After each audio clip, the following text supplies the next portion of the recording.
Hello everyone, welcome to back my channel. I hope everyone is having a wonderful day. Before starting the video, please go ahead and hit the subscribe button and give this video a thumbs up.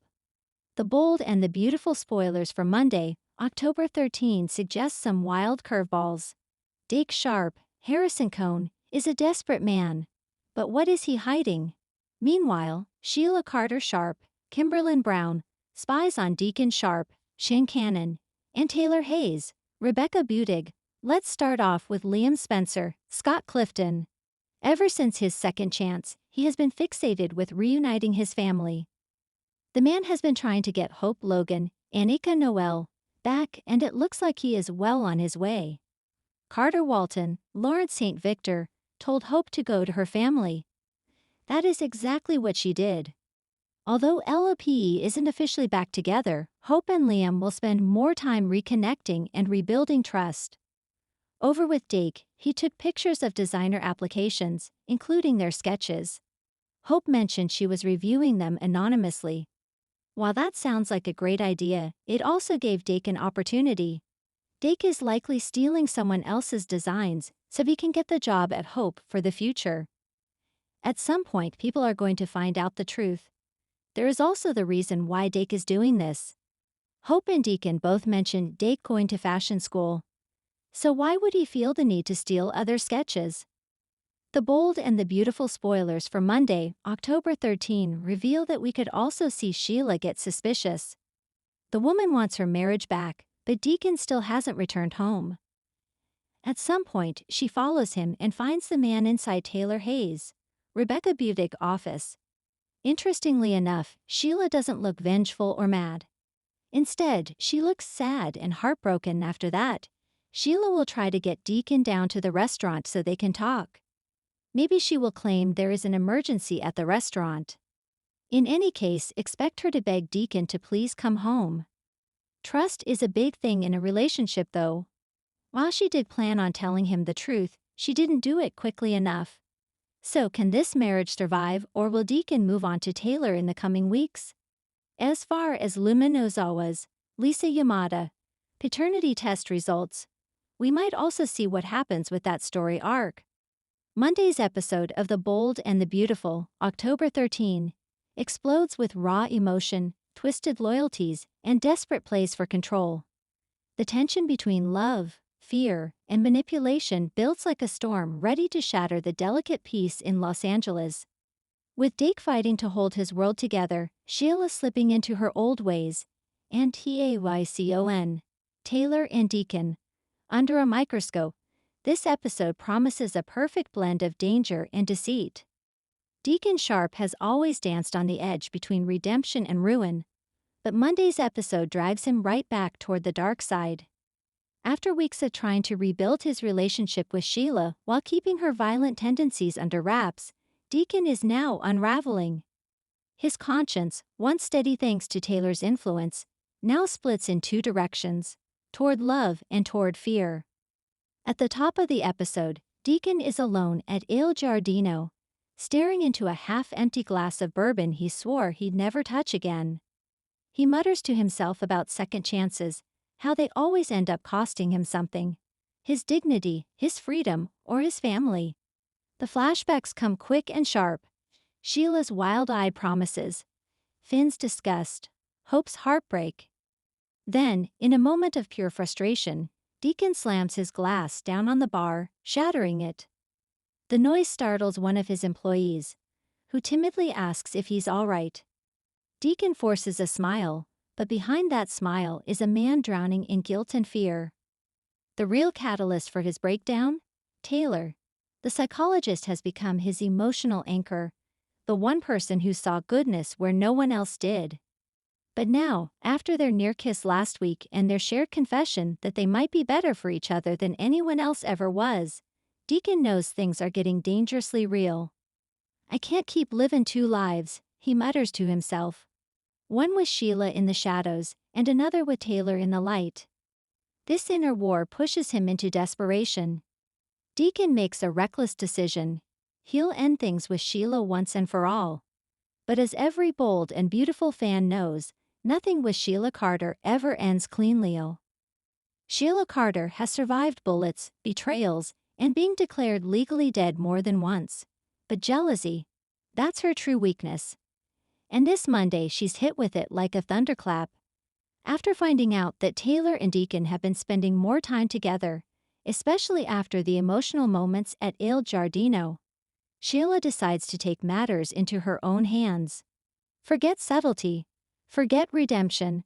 Sheila is back to being Sheila. Wearing a dark hoodie and oversized sunglasses, she sneaks into Il Giardino through the kitchen's back door, moving like a shadow. It's classic Sheila, scheming, secretive, and just unhinged enough to make viewers both nervous and excited. She overhears Deacon on the phone with Taylor, trying to set up a private meeting. I need to see you, Doc, Deacon says softly, his voice thick with longing and guilt. There's something I have to tell you. Something about Sheila. Sheila's face goes white. About Sheila? She whispers, pressing herself against the wall, heart pounding. You wouldn't dare. Her mind races. Could Taylor and Deacon be more than friends? The thought makes her blood boil. For Sheila, love isn't about partnership, it's possession. Deacon is hers, and she won't lose him to a woman like Taylor Hayes. Not after all she's done to stay out of prison and prove she's changed. A dangerous smirk creeps across her face as she listens to Deacon promise Taylor, "It's time for me to make things right." Sheila hisses under her breath, "Not if I make things right first." Meanwhile, at Taylor's office, she's pacing the floor, rereading the text message from Deacon. She knows that talking to him again could reopen old wounds, her own and everyone else's. Ridge broke. Even Steffi would lose their minds if they knew she was confiding in Deacon Sharp, a man with as much baggage as Sheila Carter. But Taylor's heart has always been her weakness. She sees Deacon as more than his mistakes. She sees the man who tried to raise hope alone, the man who took the blame for things he didn't do, the man who desperately wants to be good but never learned how. Still, she senses danger. When she sits down at her desk, she recalls her last session with Finn, where he admitted that Sheila had been quiet lately, too quiet. Taylor knows what that means. When Sheila disappears from the spotlight, she's usually plotting something catastrophic. So when Deacon texts her to meet at the closed restaurant after hours, she hesitates. But then, curiosity and compassion win. "I'll be there," she types back. She doesn't know that Sheila is already 2 steps ahead, watching from the shadows. As night falls, Deacon waits nervously in the dim light of Il Giardino. He's rehearsed what he's going to say to Taylor a dozen times, but every version ends the same way, with pain. When she arrives, she looks beautiful but wary, her professional calm masking the swirl of emotion beneath. "Deacon," she begins softly, "you said it was important." "It is," he admits, taking a deep breath. "It's about Sheila. I thought I could handle her. Thought I could change her, you know? But she's slipping again, and I can't stop her this time." Taylor listens closely, eyes widening as he goes on. "She's watching me, Tay. I feel it. Every time I try to pull away, she shows up. I think she's been spying on us. Maybe even on you." At that moment, a shadow flickers in the hallway. Neither of them notices it, but the audience does. Sheila is listening, every nerve in her body burning with fury. Taylor reaches out and places a hand on Deacon's arm. "You're doing the right thing by telling me. If Sheila's unstable again, we need to warn Finn. We need to keep her away from your daughter, from everyone." The tenderness in her voice breaks Deacon's composure. "I'm so damn tired of losing everyone because of her," he says, voice cracking. "Hope barely speaks to me. Brooke hates me. And now I'm risking the only good thing that's happened to me in years, you." For a brief, electric moment, Taylor doesn't pull away. Her eyes search his, and it's clear she feels something too. A connection that's unexpected but real. Then, just as Deacon leans in to kiss her, the door slams open. Sheila storms into the restaurant, eyes blazing with rage. "You two think you can just sneak around behind my back?" she screams, her voice echoing through the empty dining room. Taylor immediately steps back, her instincts kicking in. "Sheila, stop this. You're making it worse. Deacon's jaw tightens. Sheila, I was going to tell you. Tell me what? She snaps. That you've moved on with her. With the woman who spent half her life trying to destroy me. The scene explodes into chaos. Deacon tries to calm her down, but Sheila's fury is uncontrollable. She accuses Taylor of manipulating him, of turning him against her. Taylor, ever the professional, tries to de-escalate, speaking in calm, measured tones. Sheila, no one is turning anyone against you. Deacon made a choice to tell me because he's scared. He wants to stop this before it spirals. But Sheila only hears betrayal. You think you're better than me, don't you, Taylor? Always the saint, always the doctor with all the answers. But tell me, where's your halo now, huh? When you're sneaking around with my man? Deacon steps forward, voice raised. Sheila, enough. You don't know me.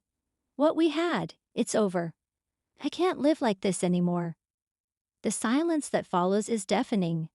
For the first time, Sheila doesn't yell. She just stares at him, tears welling up in her eyes.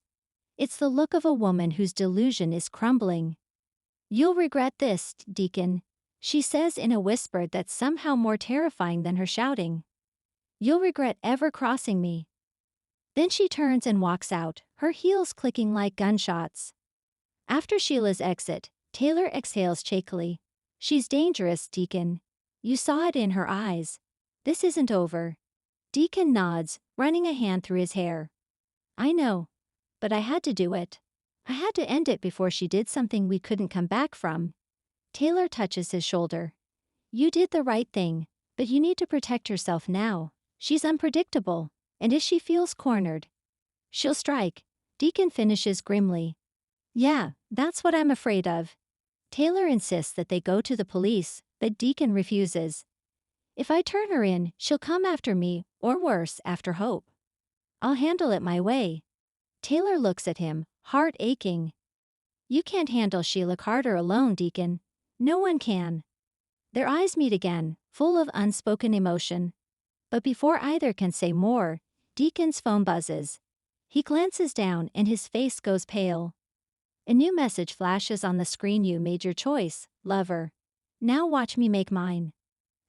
As the final scene of Monday's episode cuts to Sheila driving through the dark streets of Los Angeles, her eyes wild with determination. She's muttering to herself, half laughing, half crying. They always think they can get rid of me. Deacon, Taylor, Steffi, Finn. But I'm always one step ahead. She pulls up outside the Cliff House, where Finn and Steffi's lights glow in the distance. For a chilling moment, she just sits there watching. Then she whispers, if I can't have love, I'll have revenge. The camera pans in on her face as that infamous smile returns. The one that says Sheila Carter is back and someone's about to pay. Thanks for watching this video and please subscribe our BOLD and BUTIFUL UPDATE YouTube channel for more update news.